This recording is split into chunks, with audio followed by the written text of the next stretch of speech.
As I mentioned earlier, I am a coalition builder. I did establish several interfaith roundtables, councils, as you would call it. And we recognize that we're all children of God and that we don't come together to create a conversion moment. We come together to support humanity, to do our part in what God has called us to do in seeing humanity healed, restored, revived. We come together on issues that crosses all social economic barriers, that crosses race, that has no respect of religion. And so when I think about the interfaith community, we can't operate in silos as religion. And when we see one another, we should see God.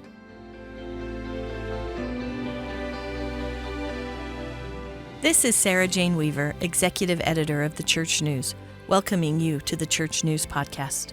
We are taking you on a journey of connection as we discuss news and events of the Church of Jesus Christ of Latter-day Saints. During the 2023 holiday season, the Church of Jesus Christ of Latter-day Saints collaborated with religious organizations on more than 60 projects serving some 42,000 children in the New York metro area.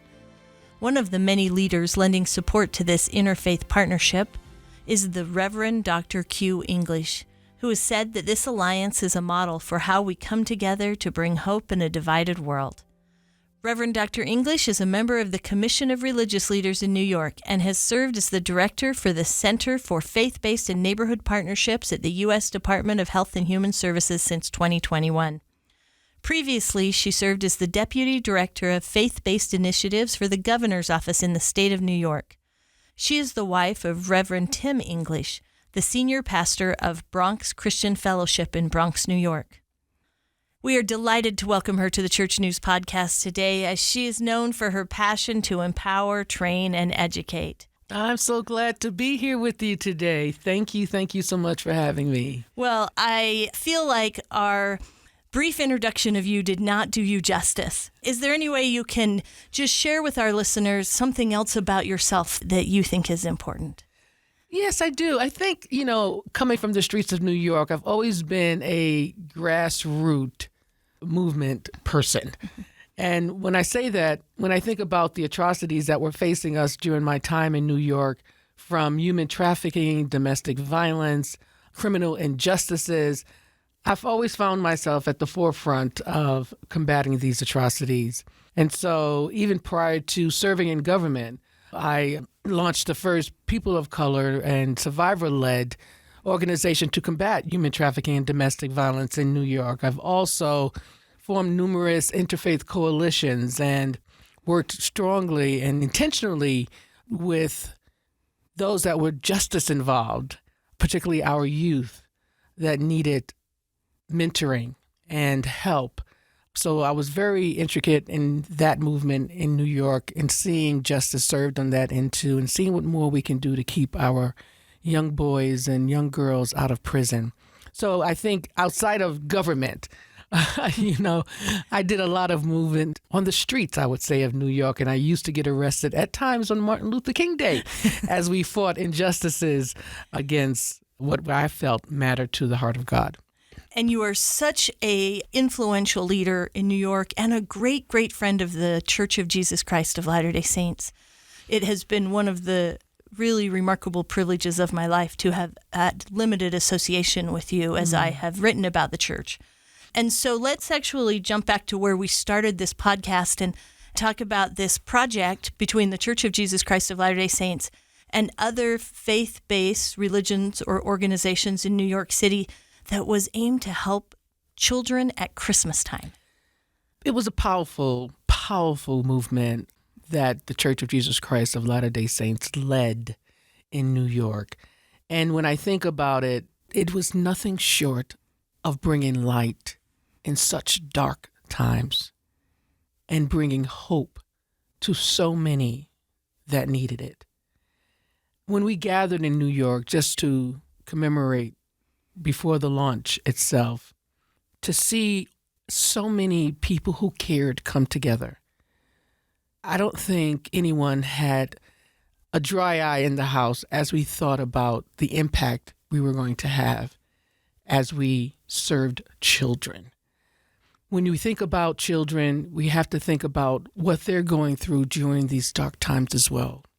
We have to think about their mental health. We have to think about the Surgeon General declaring a national emergency on youth mental health, an uptick of 51% in our United States emergency rooms in 2021, average age 12 to 17. We have to think about the increase in suicide-related deaths. And that during that Christmas time, to be able to say, we're going to shine a glimmer of light. We're going to give hope to those that may have felt hopeless during that season so that they can keep moving forward and knowing that there are people that not only care about them, but genuinely love them and will continue to support them on their journey.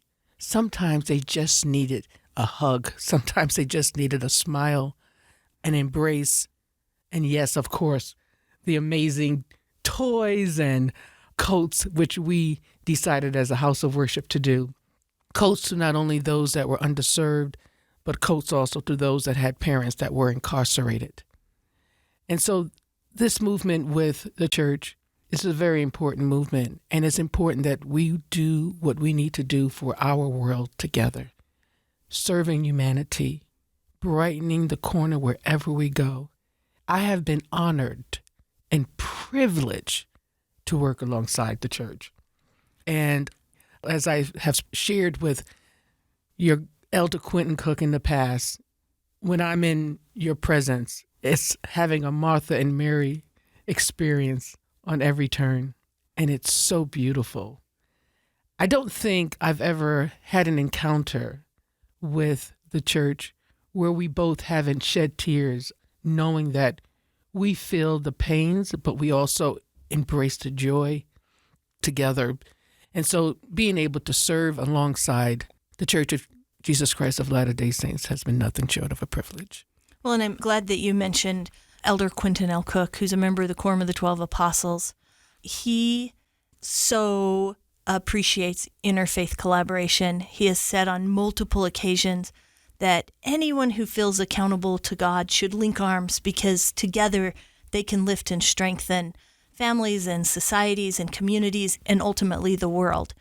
Talk about that. I would love to. As I mentioned earlier, I am a coalition builder, and in New York I did establish several interfaith roundtables, councils, as you would call it. I remember coming to Utah a few years back with a commission of religious leaders talking about how does this work? How does it work in New York? For one, we recognize that we're all children of God. All are children of God. And that we don't come together to create a conversion moment. We come together to support humanity, to do our part in what God has called us to do in seeing humanity healed, restored, revived. We come together on issues that crosses all social economic barriers, that crosses race, that has no respect of religion.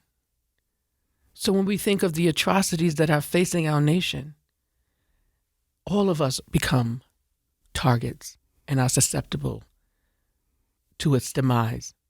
And so when I think about the interfaith community, we can't operate in silos as religions. And through the eyes of God, when we see one another, we should see God. And so we've worked intentionally in various areas. One, as I mentioned earlier, has been human trafficking, where the interfaith community realized it affects the Sikhs, the Jews, the Christians, the Muslim community. But what can we do? The key is being able to focus on the issue and not the religion. Because if you can focus on the issue, then you can use your God-given skills, talents, resources, etc., to join together with whomever to combat it intentionally for the purpose of improving these outcomes that we have seen in these various areas that need it the most. One of the things that has been great is, as an interfaith coalition builder, I remember us coming together also around the high number of incarceration of people of color and thinking about what can we do to address even that. And what was beautiful is that we all came together and met with government and created dialogue as the heart of God would want us to. Because for me, if it pains the heart of God and we call ourselves faith leaders, it should also pain our heart. And so with that pain, we're driven to act. As I heard beautifully from the Tabernacle Choir in recounting Hugo's story, love is action. And that is what the power of interfaith is. In times of crisis, we show up with hope. In times of crisis, we work to unite. We promote unity. In times of crisis, the lens the world sees these things through is not the same lens we see things through. We see it through the eyes of faith, through the eyes of hope, through the eyes of love. And so we move intentionally to be that bridge builder because we in our communities, in our city, in our state, are the trusted messengers. Well, and the Church of Jesus Christ of Latter-day Saints has a member on the Commission of Religious Leaders in New York. It's Elder David Buckner. He's in Area 70 of our faith. And I know that over the years, that group has become like family. I love Elder Buckner, by the way. I just need to say that. I need to interrupt you before you go any further. Oh, my gosh. He is such a great friend. Him and his lovely, lovely wife. Continue. Yes. I think we all agree on that fact. You also have another passion as you think about all of God's children on earth, and that's the way some of them come into the world. Tell us about some of the efforts that you have made in recent years and your passion for making sure that every baby and every child and every mother are safe. Yes, this is very dear to my heart. I'll start out with saying the United States has the highest maternal mortality rate than any developed nation in the world. Sad statement. I'll follow that statement with our Black women pregnancy-related deaths are 3 to 4 times higher than white women. And our American Indian, Alaska Native pregnancy-related deaths are 2 times higher than white women. I think the next statement I'm about to make should rattle through everyone's being, and that is over 80% of pregnancy-related deaths are preventable. And that's a moment of pause, because there's no reason why we should be in that state as the United States of America. Many of these pregnancy-related deaths are due to healthcare disparities, are due to racism, are largely due, particularly in the postpartum stage, to mental health issues, as well as others. We also need to recognize that it crosses socioeconomic conditions.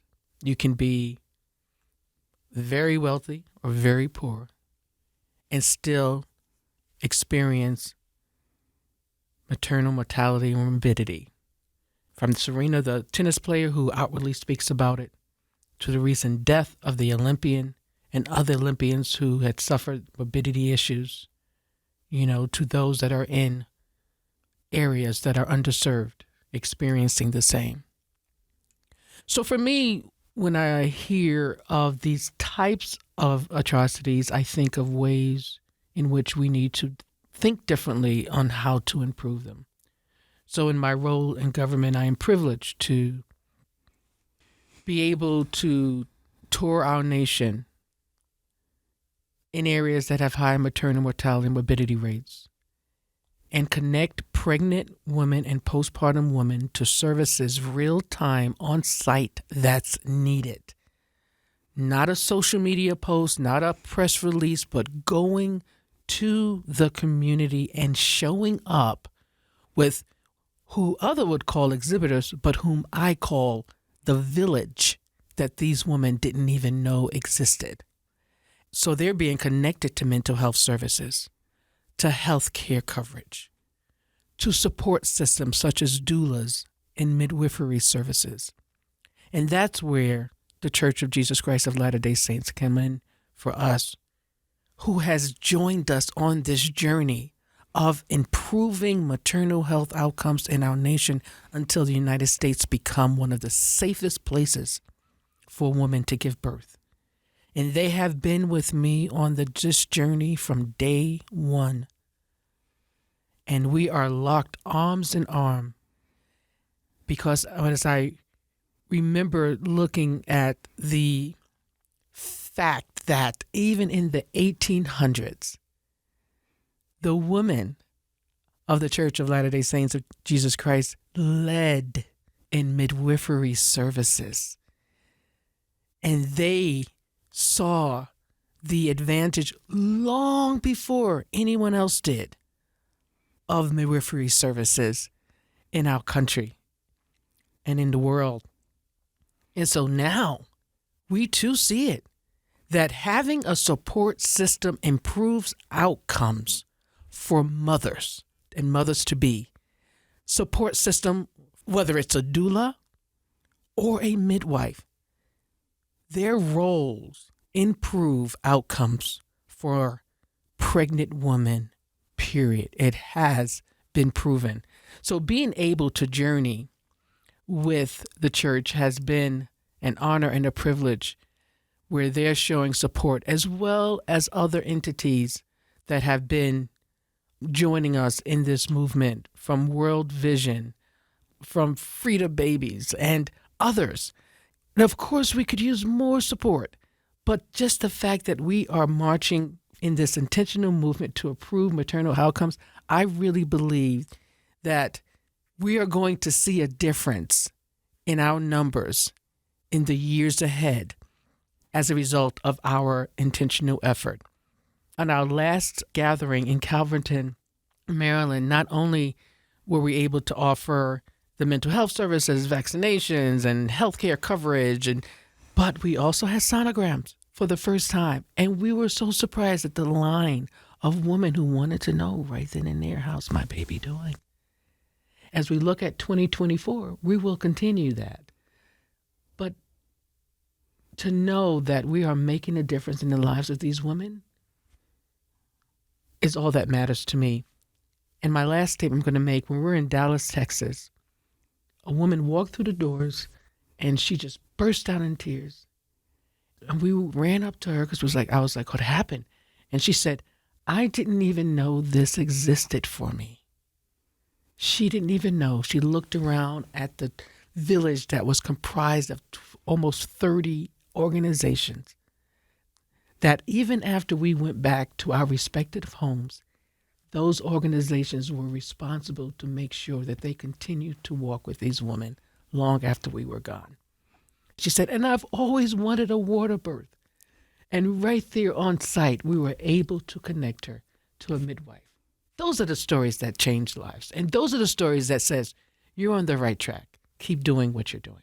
Well, and at the Church News, we have written about these community baby showers that bring the women who need them with the resources that they need in the communities where they live all together. And so we'll link to that from this podcast so Wonderful. that people can hear more about that. I love the fact that just like those early Latter-day Saint women who settled Utah and saw a need and figured out how to solve it, that you're doing that today, that you're seeing needs and linking arms with those who can do that. It is a powerful thing when people of faith link arms. Absolutely. And it's called the Mom's Tour, Maternal Outcomes Matter Showers. So we're real privileged to do that and hope that we can partner even with those that are listening to this podcast when we end up in their city. We would love to have them. And, we have a tradition at our podcast that we always end with the same question, and we always give our guests the last word. And we also give them a chance to testify of their faith and their belief in Jesus Christ and in a loving God. And we'd love to do that for you today. So can you tell us what you know now that you didn't know before you were able to link arms and collaborate with those of other faiths? I think just knowing that the power of the masses and how much influence we have if we come together versus then in silos.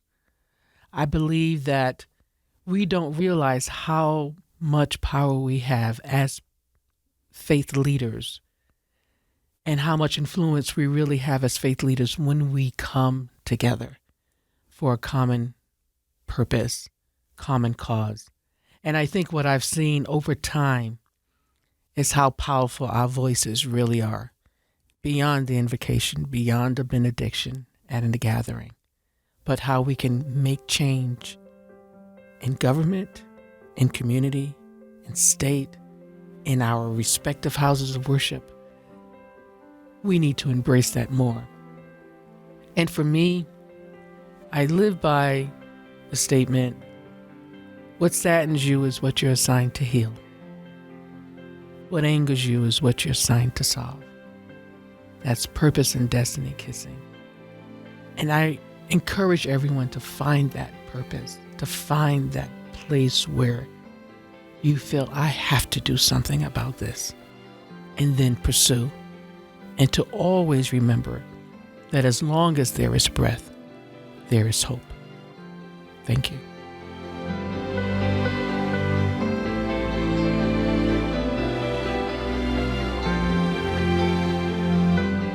You have been listening to the Church News Podcast. I'm your host, Church News Executive Editor Sarah Jane Weaver. I hope you have learned something today about the Church of Jesus Christ of Latter-day Saints by peering with me through the Church News window. Please remember to subscribe, rate, and review this podcast so it can be accessible to more people. And if you enjoyed the messages we shared today, please make sure you share the podcast with others. Thanks to our guests, my producer, Kellyanne Halverson, and others who make this podcast possible. Join us every week for a new episode. Find us on your favorite podcasting channels or with other news and updates on the church on thechurchnews.com.